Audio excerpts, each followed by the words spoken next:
नमस्कार दोस्तों, मैं अमन स्वागत करता हूं आपके अपने YouTube चैनल एजुकेशन हब पे। यह सी-टेट के ईवीएस का 13वां क्लास है और आज के इस क्लास में हम देखेंगे भ्रमण विधि के बारे में और साथ ही साथ इससे किस प्रकार के क्वेश्चन पूछे जा सकते हैं। तो अभी भी अगर आपने चैनल को सब्सक्राइब नहीं किया तो चैनल को सब्सक्राइब अवश्य कर लें तथा इस पीडीएफ को प्राप्त करने के लिए आप हमारे टेलीग्राम से जुड़ सकते हैं, जिसका लिंक वीडियो के डिस्क्रिप्शन में दिया हुआ है। तो चलिए शुरू करते हैं। यहाँ पे सबसे पहले भ्रमण विधि है क्या। तो यहाँ पता है कि भ्रमण विधि बेसिक तौर पे भ्रमण से ही नाम समझ में आता है कि कहीं पर घूमने जाना, लेकिन घूमने का उद्देश्य केवल आनंदमय बनाना नहीं है। साथ ही साथ मतलब भ्रमण विधि का मतलब ये होता है कि हम घूमने के साथ साथ अधिगम की क्रियाओं को भी कर सकें। हम घूमने के साथ साथ अधिगम की क्रियाओं को भी कर सकें, यही क्या होता है भ्रमण विधि। अगर जो आप पिकनिक मनाने जाते हैं, ठीक है, आप जो पिकनिक मनाने जाते हैं उसमें पिकनिक मतलब कि आनंद पूर्वक जो पिकनिक मना रहे हैं उसके साथ साथ आप अधिगम की भी क्रिया कर रहे हैं। पिकनिक जो मनाने जा रहे हैं, ठीक है, उसमें आनंद पूर्वक अधिगम की भी जो प्रक्रिया कर रहे हैं उसे हम सामान्य तौर पे क्या कहते हैं, भ्रमण विधि कहते हैं। अब यहाँ पे देखते हैं तो यहाँ पे लिखा गया है सामान्य तौर पे आपका कि पर्यटन या भ्रमण विधि एक शिक्षण अधिगम विधि है। भ्रमण विधि के द्वारा बालकों को विद्यालय से बाहर पर्यटन पर ले जाया जाता है तथा वहाँ बालक चीज़ों का अवलोकन करके खुद से सीखता है। तो जैसा कि मैंने बताया कि जो हम घूमने जाते हैं तो वहाँ पे हम जाके खुद को चीज़ों को देखते हैं और देखने के साथ साथ हमें उन चीज़ों से क्या करते हैं, सीखते हैं। वही क्या कहलाता है आपका पर्यटन विधि। अब यहाँ पे जो मोस्ट इंपॉर्टेंट आ जाता है कि भ्रमण विधि का जनक किसे कहा जाता है। तो भ्रमण विधि का जो जनक है उनका नाम है पेस्टोलॉजी।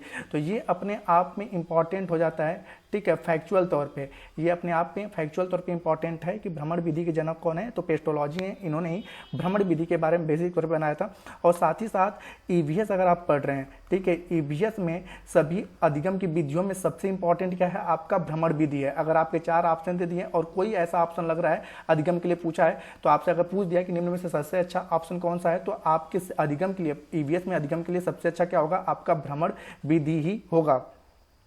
अब यहाँ पे आगे बढ़ते हैं तो आगे है कि भ्रमण विधि में होता क्या है। तो यहाँ पर बेसिक तौर पे लिखा गया है आपका कि पर्यटन या भ्रमण विधि से पौधे, जानवरों, प्रकृति, पहाड़ों, ऐतिहासिक इमारतों, फसलों इत्यादि विषय का सार्थक अधिगम कराया जा सकता है। अब जैसे बेसिक तौर पे आगे देखते हैं यहाँ पे कि क्षेत्र भ्रमण लोगों का एक समूह को उनके सामान्य पर्यावरण की दूर की यात्रा पर ले जाना है। अब जैसे कि क्षेत्र भ्रमण क्या है, आपसे अगर बेसिक तौर पे आपको पेड़ पौधों के बारे में जानकारी देना है तो आप उनके सामान्य पर्यावरण से दूर, मतलब कि जिस पर्यावरण में वो रहते हैं उनसे थोड़ा सा वो पर्यावरण क्या हो, भिन्न हो, और वहाँ पर आप अपने पूरे क्लास के बच्चों को लेकर जा सकते हैं और वहाँ पर, ठीक है, उन्हें विभिन्न प्रकार के पौधों को दिखा सकते हैं, जिनमें आप जैसे पक्षियों के बारे में पढ़ाना चाहते हैं, बाग है, उद्यान है, अजायब घर, मतलब जो म्यूजियम होता है, ये सारे जो हैं भ्रमण विद्यालय के जीवन के अंग हैं, ठीक है। इनके जो भ्रमण है वो क्या है, विद्यालय जीवन के अंग है। तो जैसा कि मैंने बताया कि भ्रमण विधि में होता क्या है, तो इसके द्वारा बेसिक तौर पे किसी विषय वस्तु का सार्थक अधिगम होता है और जिसमें बेसिक तौर पे चिड़ियाघर होते हैं, बाग होते हैं, अजायब घर होते हैं, ठीक है, और साथ ही साथ ऐतिहासिक इमारतें भी इसमें शामिल होती हैं।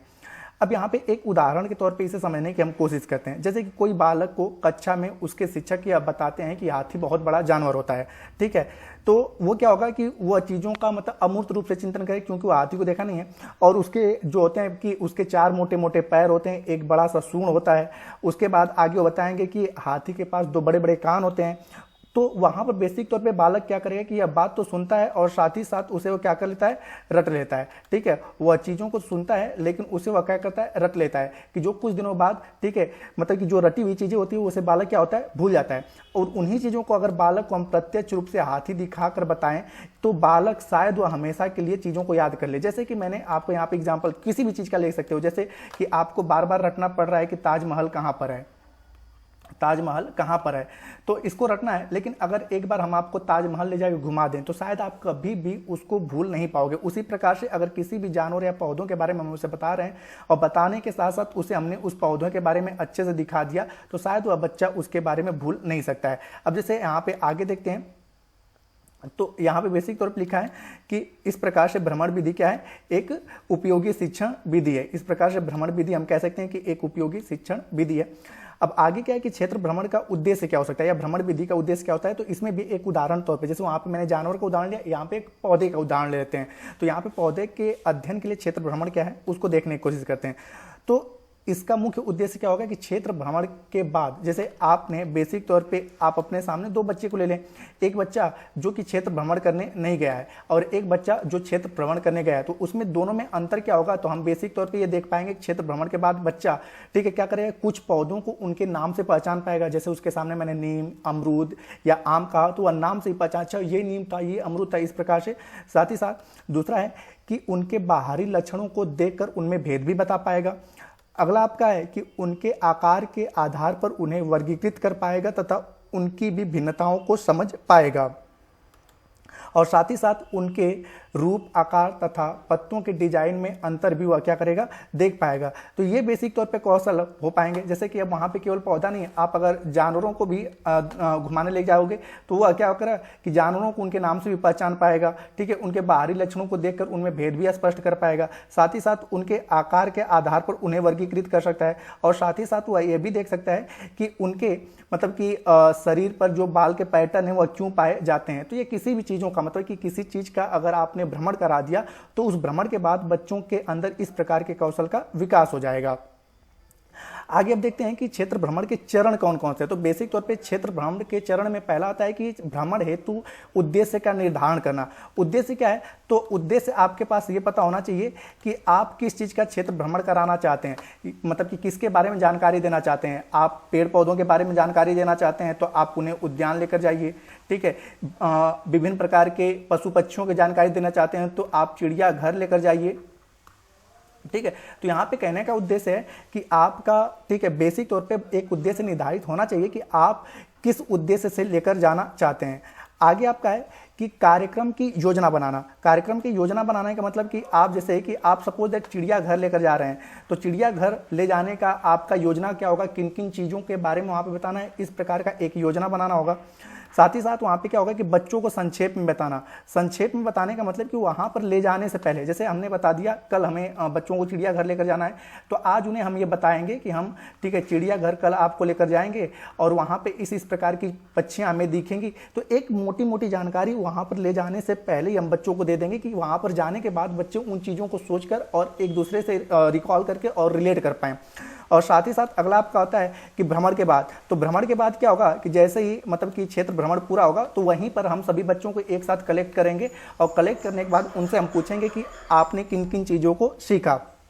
और साथ ही साथ लास्ट होगा कार्य का मूल्यांकन करना। कार्य का मूल्यांकन की, अब जैसे क्षेत्र भ्रमण के बाद पुनः हम लोग अपने स्कूल या कॉलेज में आए और उसके बाद हम विभिन्न सारे बच्चों को पूछेंगे कि आपने वहाँ पे क्या क्या चीज़ें देखा, हर एक स्टूडेंट से पूछेंगे तो हम फिर उसके बाद देख पाएंगे कि कौन बच्चा कितना समझ पाया। तो मूल रूप से क्षेत्र भ्रमण के कितने आपके ये 5 चरण होते हैं और इन 5 चरणों में ज़्यादा से ज़्यादा बच्चों का क्या होता है कि उस विषय वस्तु पर विकास हो जाता है। अब यहाँ पे देखते हैं कि क्षेत्र भ्रमण के कुछ गुण और विशेषताएं कौन कौन सी। तो पहला यहाँ पे कि भ्रमण विधि कक्षा कक्षी की पढ़ाई को बाहरी दुनिया से जोड़ता है।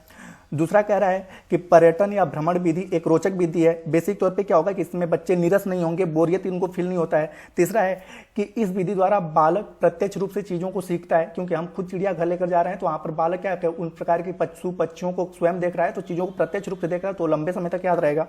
अगला है कि भ्रमण विधि में बालक को रटना नहीं पड़ता है, बालक चीज़ों के अवलोकन से सीख लेता है, इसलिए इससे प्राप्त ज्ञान अस्थायी होता है। जैसे मैंने कि हाथी वाला आपको एग्जाम्पल दिया कि बस उसको मैं बता रहा हूँ तो वह चीज़ों को रट रहा है, और अगर उसको मैंने ले जाकर हाथी दिखा दिया तो वह उसका ज्ञान क्या हो जाएगा, अस्थायी हो जाएगा।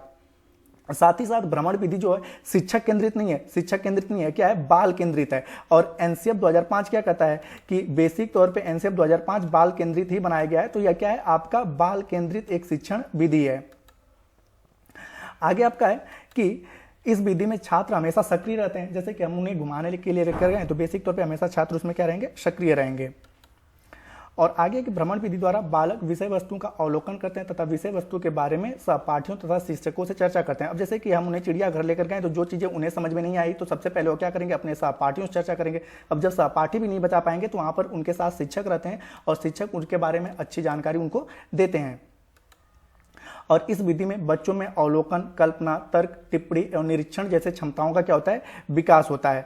तो ये आपके भ्रमण विधि के गुण और महत्व होंगे। अब यहाँ पे देखते हैं कि भ्रमण विधि के दोष क्या हैं। तो सबसे पहले कि यह अधिक खर्चीला है, ठीक है। भ्रमण विधि क्या है कि अधिक मतलब खर्चीला है, क्योंकि बेसिक तौर पर हर वीक में हम उन्हें भ्रमण विधि पर लेकर नहीं जा सकते हैं, घुमाने के लिए लेकर नहीं जा सकते हैं क्योंकि कॉस्टली। दूसरा आपका है कि इस विधि द्वारा विज्ञान एवं सामाजिक विज्ञान के शिक्षण ही उचित रूप से दिखाए जा सकते हैं, अन्य विषयों के लिए उतना सफल नहीं है। जैसे कि आपको हिंदी पढ़ाना है या कोई लैंग्वेज पढ़ाना है या मैथ पढ़ाना है, तो उस प्रकार के विषय इससे सफल नहीं हो सकते हैं। अगला है कि भ्रमण विधि द्वारा छात्रों में अनुशासनहीनता उत्पन्न हो जाती है। यहाँ पे हीनता होना चाहिए, अनुशासनहीनता, ठीक है, यहाँ पे अनुशासनहीनता रहेगा।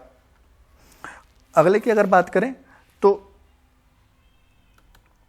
इस विधि के द्वारा विषय वस्तु का सही समय पर समाप्त नहीं हो पाता है। बेसिक क्योंकि ये एक ना जो मतलब इसमें टाइम भी बहुत अधिक लगता है कि बेसिक तौर पे एक समय सारणी के अंदर जो आपके विद्यालय का समय सारणी आपके सब्जेक्ट के लिए मिला है, ठीक है, वो अभी मतलब कि एक समय में समाप्त नहीं हो सकता है। तो इसलिए बेसिक तौर पे कि अधिक समय लेने वाला जो है विधि है, तो ये भ्रमण विधि के दोष हैं। अब यहाँ पे देखते हैं कुछ प्रश्न जो है कि शैक्षिक भ्रमण का उदाहरण कौन सा है। ये कई बार एग्जाम पूछा गया है। तो यहाँ पे ऑप्शन है आपका पुस्तक, पंचायत घर, मानचित्र या ग्लो। तो आप देख सकते हैं कि पुस्तक जो होता है, ठीक है, यह उनके पास ही रहता है, तो यहाँ पे घूमने की कोई आवश्यकता नहीं है। मानचित्र भी लगभग क्लास में लगा होता है और ग्लोब भी लगभग, ठीक है, उन लोगों के स्कूल में ही रहता है। तो ये सारे के सारे क्या है, गलत हैं। हाँ, बेसिक तौर पर शैक्षिक भ्रमण का उदाहरण क्या हो सकता है, पंचायत घर हो सकता है। तो सही ऑप्शन क्या है आपका दूसरा। अलग क्वेश्चन है कि भ्रमण विधि के जनक कौन है। तो ऑप्शन है पेस्टोलॉजी, किलपैट्रिक, प्लेटो या अरस्तु। तो जैसा मैंने बताया कि भ्रमण विधि के जनक कौन से हैं, कौन है आपके पेस्टोलॉजी हैं, ठीक है, पेस्टोलॉजी हैं जो है भ्रमण विधि के जनक है। तो उम्मीद करता हूं दोस्तों कि ये चीजें आपको अच्छे समझ में आई होगी। अब अगला जो वीडियो रहेगा उसमें हम देखेंगे शिक्षण अधिगम हेतु प्रयोग विधि। तो इसमें हम बेसिक तौर पर देखेंगे कि प्रयोग विधि क्या है। तो उम्मीद करता हूँ आपको यह वीडियो पसंद आया होगा। वीडियो पसंद आए तो वीडियो को लाइक करें, कमेंट करें तथा अपने दोस्तों के साथ शेयर करें, और चैनल बनाए तो चैनल को सब्सक्राइब अवश्य कर लें। तथा इस पीडीएफ को प्राप्त करने के लिए आप हमारे टेलीग्राम से जुड़ सकते हैं, जिसका लिंक वीडियो के डिस्क्रिप्शन में दिया हुआ है। तो वीडियो के अंत तक बने रहने के लिए धन्यवाद। मिलते हैं जल्दी नेक्स्ट वीडियो में।